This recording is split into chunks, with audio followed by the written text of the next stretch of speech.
Hello and welcome to Faith and Spirituality, a Time of Crisis. My name is Chris Fuller, and I am the Chief Sponsorship and Mission Integration Officer at St. Joseph's College in Maine. My guest with me on this episode is Reverend Jane Field. Reverend Field is the Executive Director of the Maine Council of Churches, and she is also pastor at Faith Lutheran Church in Windham, Maine. Welcome, Jane. Thanks, Chris. Good to be here. Thank you. Thank you for joining me. So I asked you to be on in two capacities. One is a capacity as a pastor here in the local area, as well as your role as the executive director of the Maine Council of Churches. So can you tell us first just about your congregation? Part of this has been the widespread adaptation of faith communities, right? Not just Christian communities across the country to shelter-in-place orders, trying to stay 6 feet away from people. And that's a challenge for people in religion who value community, being in each other's presence. So how has your congregation adapted to these changing circumstances?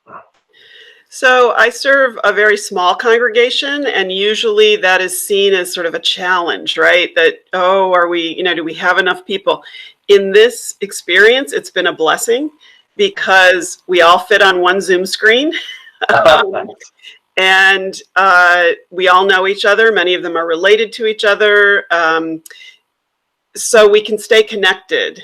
I feel for those who serve large congregations, I think that would be harder than what we've chosen to do at Faith Lutheran. We meet nightly for Compline at 6 p.m. on Zoom.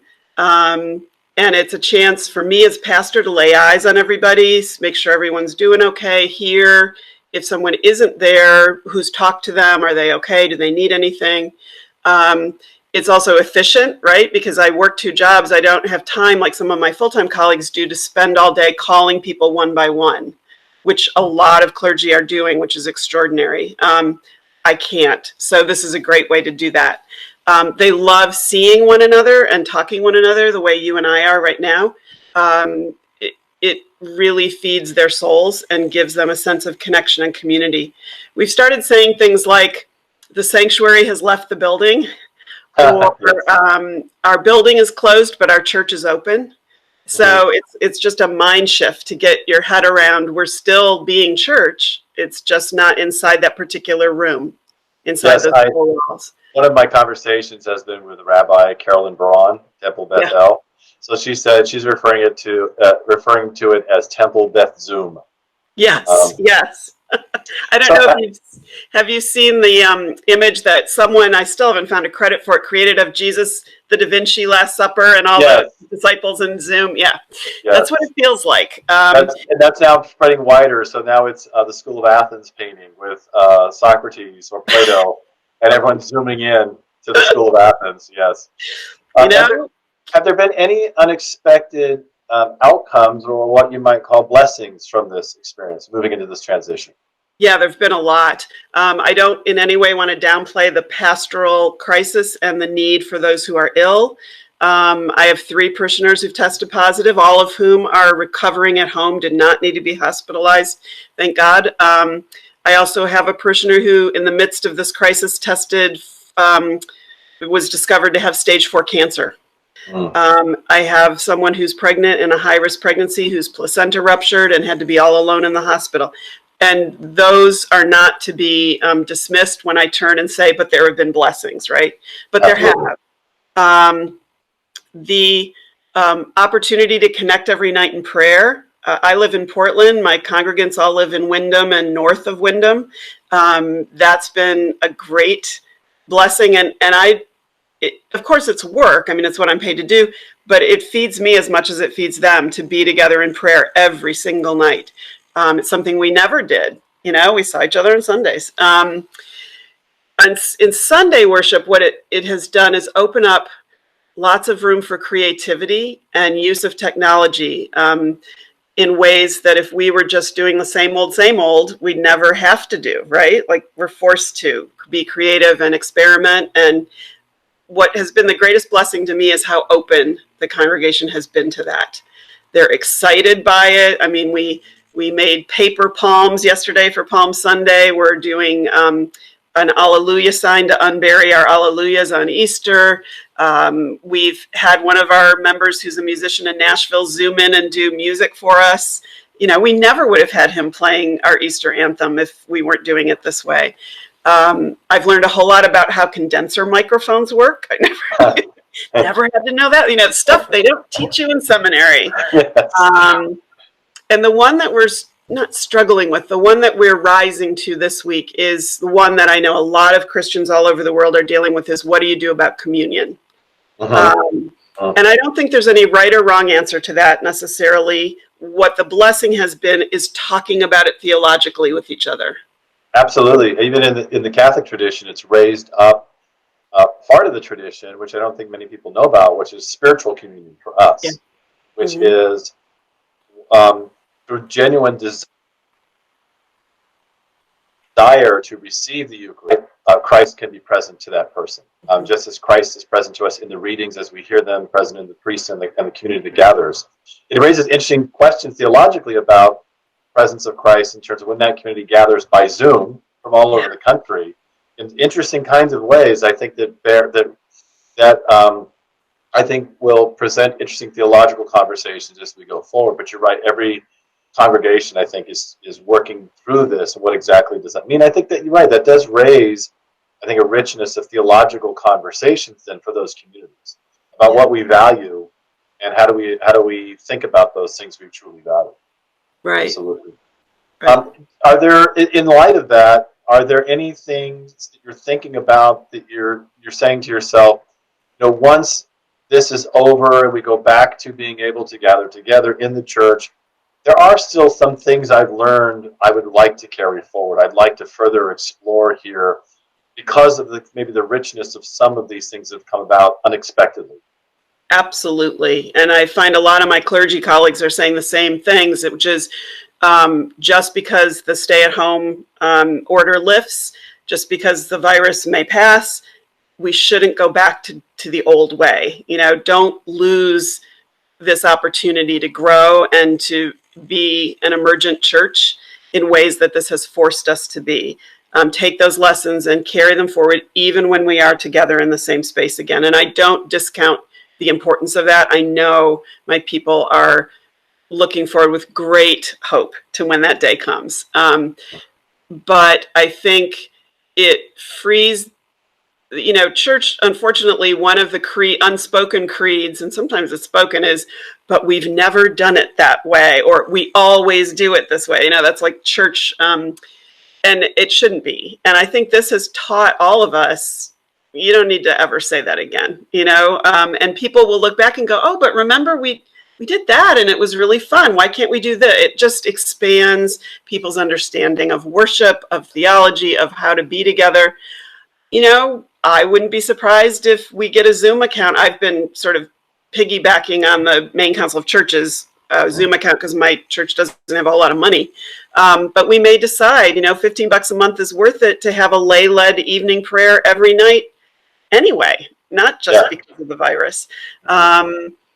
There's all kinds of possibilities, a lot of them related to use of technology, I think.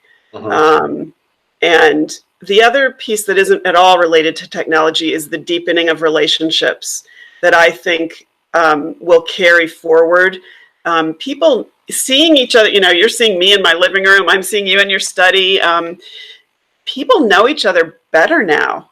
They've seen it in their homes. I don't know if this is happening in other churches, but a lot of nights after we're finished with Compline, people hold up their pets and introduce their pets to each other, which, like, why would you ever do that in church? But you feel like you have a glimpse, a deeper glimpse into people's lives and homes and what they care about. And we have a nurse who's been deployed to New York City, and so we see her in her apartment and hear, you know, tonight we'll hear how her first commute out to Queens went, and it deepens relationships in a pretty profound way. That's going to affect the way we are together, even when we're in person.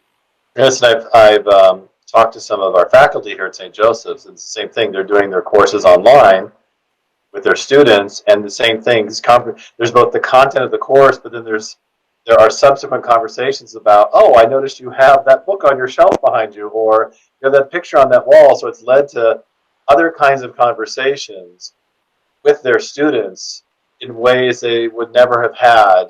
Now, they would tell you they would rather be in the classroom with their students. But like you said, nonetheless, it's led to some kind of conversations where they're learning more about their students that they otherwise would not have learned here on the campus. Absolutely. Yes. I think too, there's something about, I was a chaplain at Ground Zero. I lived in and around New York City at that time. And there really is something about surviving trauma together and coming up the other side that bonds you together in a way that maybe will take us years to put words around, but you know it. You know, we were there together. We got through that. We experienced it together, and it changed us. And that's significant. I think that's a helpful analogy, especially for someone like me. I moved here from the West, where September was an event that happened, but the actual kind of trauma of the event is more palpable here in the East than it is in the West. But this is an event we're sharing across the country. Yeah. And it'd be interesting to see what transpires after we come through this in terms of the way it has shaped how we think about our relationships to each other, how we think about this event itself. So let's turn to the Council of Churches. What has been your interaction with the member churches in terms of how they're addressing the challenges we're discussing, as well as are there any resources that the Maine Council of Churches is providing to its member organizations? Yeah, it's an interesting parallel in some ways. So in the same way that my congregants and I have grown closer together, I've had more contact with this fancy word, judicatory leaders, which means bishops, conference ministers, clerks, you know, the big kahunas in each of our 7 member denominations, than I ever had in the past 5 years of my working at the council. We've met on Zoom, we've emailed, we've issued statements together. We've talked with each other about how are your people doing? How are you doing? I just had one of those last night, and we had dinner together and just talked about how exhausted they are. I am too, but I don't have the responsibilities they do. And in the early days of this crisis, what it felt like the Maine Council's responsibility was to support them, because people, their clergy and their congregants needed to hear from them, and we needed to stay out of the way. Maine Council of Churches didn't need to be wading in with statements and emails and blogs. We needed to be sure that we were sending people to their denominational leadership for guidance and comfort. And we did that. The one pick a lane place where we felt there was something we could offer right away in the early days was gathering together leaders from those churches that offer social service type programs in their buildings, like soup kitchens, community meals, clothing pantries, essentials pantries, shelters, and on Zoom again, bring them all together and say, are you still operating? If so, how? What are your best practices? What do you need? How can we get that word out to the broader community? And what we heard from them that day was 3 things. They need volunteers who are younger than 60 and not in a high-risk group, because so many of the volunteers are over 60 and can't volunteer anymore. They need packaging, because suddenly they've had to pivot and have curbside or parking lot pickup. So food needs to be packaged to go, or clothing or essentials or whatever the item is need to be packaged to go. And they need money to keep their doors open because donations were falling off. So we were able to get that word out quickly. I think those in the meeting felt supported and like, I'm not in this alone. You know, there's other people that are trying to do just what we're trying to do, from Castine to Kittery, and we can help each other. And it also fostered relationships with Good Shepherd Food Bank, Preble Street, Maine Council on Aging, who were on the call as resource folk. And there was all kinds of flying back and forth of resources. You know, well, have you tried this? Have you looked here? Here's what you do. Here's how you apply. And that was super helpful. After Easter, because right now we'd be white noise. I mean, quite frankly, it's Holy Week. They have bigger fish to fry than, oh, what does the Maine Council of Churches have to say today? But after Easter, I think we will shift and start looking for lessons learned and lifting those up. We had begun a project and had to lay it aside a bit ago called Brave Church, where we wanted to look around the state at creativity and ingenuity and courage that was happening in our local congregations and lift those stories up to inspire others. And this seems the right time for that. But our board needs to talk about how to do that best. But that feels like the next incarnation of where we can be helpful. The other thing we've been doing is cooperating with the BTS Center and not trying to duplicate efforts. Alan and I talk regularly, Alan Ewing Merrill, their executive director, about, okay, if you're going to focus on, spiritual care for clergy, which they've done a ton with, we don't need to do that. You do it well, and we're going to drive people to that through our social media and our website. You guys don't worry about social services and food pantry stuff. We'll do that. And, that's been super efficient and effective, I think. They're doing such good work over there right now. They are. I spoke with Alan. Alan's part of this conversation series. So I spoke with him just the other day about the work the BTS Center is offering. So are there, if people want to make donations, for example, to help support these social service efforts, is there a link on the Maine Council of Churches webpage? There are links to each of our 7 denominations. The other thing we really heard in that webinar we held was local, local, local. So everything you'll find on our resource page, on our Facebook, on our website is look local. Look who's your most close by essentials pantry, who's your closest soup kitchen, and call them. Reach out to them, email them, find out, because the needs are so specific and context specific, that's the best way to proceed. In the greater Portland area, United Way has developed a giving opportunity that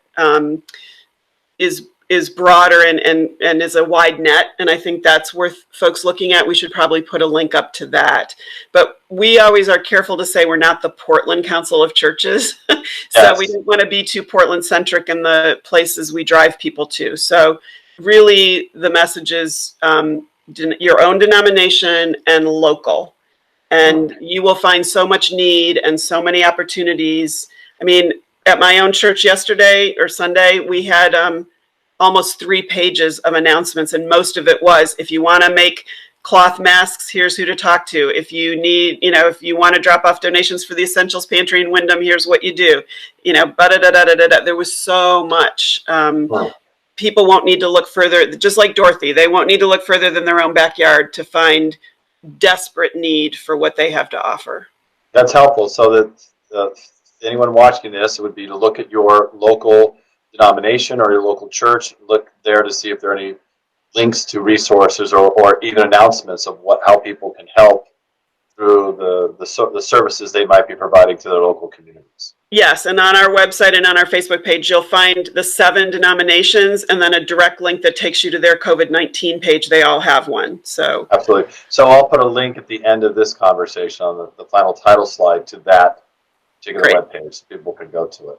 Great. So you mentioned Portland. You and I live in Portland. It's the most populous state in a populous city in the state. Yeah. It's as urban as Maine gets, right? But Maine has, much of Maine is rural communities.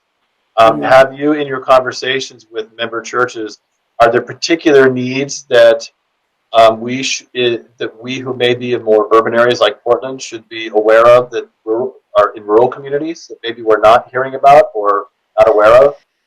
The thing I'm hearing the most, and it comes as no surprise, I'm sure, is a lack of internet access and isolation. So I think those churches, I've heard a number of lay leaders and clergy say, we've gone back to that old thing called a phone tree, that they've created phone trees, mailed them out through the snail mail, because if people don't have email, it doesn't help them if you email it to them. And they're checking in with each other by phone daily. And so it raises up a longer term issue of broadband access, which has always been a problem for rural Mainers. That is the single biggest thing I'm hearing is how do we stay in touch? How are we keeping connected when people don't have either the economic resources to own a tablet or a computer where they can, do Zoom, or are older and don't have the technological skills, even if they did, or don't have internet access in their area. And of course, those folks are really good at coping with isolation because that's what it is up there, is very isolated. But church is a way that they overcome that. And so it's extremely important in those communities. I think another thing the council might start addressing is the very understandable and human reaction to xenophobic kind of reaction to people coming here from away. And folks up north who don't have the incidences we do down here, the high rate of infection and death count, are sometimes taking actions that aren't consonant with the gospel in terms of welcome of the stranger. And so we may need to start exploring that in a tender and gentle way, because I get it. I totally get it. Why that it would rise up in you. If Absolutely. You don't have it in your community and you see out-of-state cars pouring in, it's terrifying. Well, and certainly an unintended, it's a practical measure, but it has an unintended outcome, which is a very practical measure. Maine is not the only state now that's doing this. My former state, Montana, is doing the same thing, which is if you travel into this state from out of state, from away, you now need to self-quarantine for 14 days, right? That's a practical, pragmatic measure in light of the pandemic, but an unfortunate unintended outcome can be reinforcing that very feeling of it's those people from away that are making this a worse problem than it needs to be. And I think we in the church need to, again, it's all about mind shift, right? Paradigm shift. So a local church, instead of saying, how do we tell them not to come, is how do we help them do that quarantine? Can we deliver groceries to their doorstep? Can we, they need to think creatively. I'm not thinking off the top of my head so well. Groceries are the first thing I'm thinking, but that's a real different response than, standing at the end of their driveway with a gun and saying, don't come out and infect our community, Absolutely. So we just need to remember, it's a little trite for me to say, but remember those gospel values that we try to live our lives by, and ask ourselves in every situation like that, what would I do to live that out? Absolutely. And I think that's a important message for all of us, right, in this time, that we're all susceptible perhaps to certain attitudes with regard to what we might think of others in light of what's going on right now, and that we all should evaluate those attitudes in light of what the gospel calls us to be and the type of people the gospel calls us to be. Yeah. Well, this is great. This has been a great conversation. Thank you for making time for me today. And thank you for all the work you're doing, both with your congregation and the Maine Council of Churches. Like I said, anyone watching this video, at the end, you'll see a link then to the Maine Council of Churches, to the page with the member organizations, their COVID-19 links, as well as your Facebook page. So I wish you the best of luck during this holy season. He will rise, as we say, right? He will indeed. Yes. God bless. Thank you, Jane. Thanks, Chris. Stay safe. Be well. Fear not.